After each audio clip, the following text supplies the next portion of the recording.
ខ្ញុំដឹងច្បាស់ថាបច្ចុប្បន្ននេះណា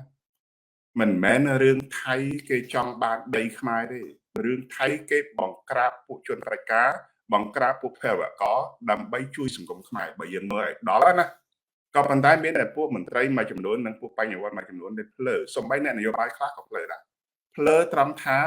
នៅពេលដែលថៃប្រើគ្រប់លទ្ធភាពដើម្បីផ្ដួលរំលំហ៊ុនសែនណាទៅជេរគេសិតតែជីចោលសិតតែជីចោលហើយគេទៅយកស្អីពីយើងសង្គ្រាមដែលផ្ទុះនៅថ្ងៃទី24ខែកក្កដាហ្នឹងហ៊ុនសែនរៀបចំសង្គ្រាមនេះតាំងពីថ្ងៃទី13ខែកុម្ភៈមករៀបចំគ្រឿងសម្ភារវុធគ្រប់យ៉ាងដើម្បីទៅវាយថៃបង្កើតទៅជាព្រឹត្តិការណ៍ដើម្បីជាអំពីការតាមចាប់របស់អន្តរជាតិពីបញ្ហារឿង scam នេះថៃគេអត់មានបំណងទៅវាយស្អីទេគេរស់នៅសុខសាន្តរាប់រយឆ្នាំមកហើយប៉ុន្តែយើងទេជាអ្នកទៅបង្កើតបញ្ហាហ្នឹងដើម្បីឲ្យមានការបង្ហូរឈាមដើម្បីបំផាន់ភ្នែកអន្តរជាតិមកពីយើងវាអត់យល់កន្លែងហ្នឹងបាទជាយើងនាំគ្នាល្ងឹតល្ងងល្ងើសំបីអ្នកខ្លះនៅឯបរទេសហើយក៏ល្ងងជាងហ្នឹងទៀតល្ងងជាងពលរដ្ឋខ្មែរដែលនៅក្រៅប្រទេស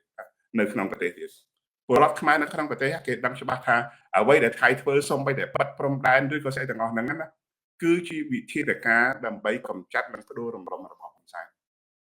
ការផ្ដួលរំលំរបស់ហ៊ុនសែនណាបងប្អូន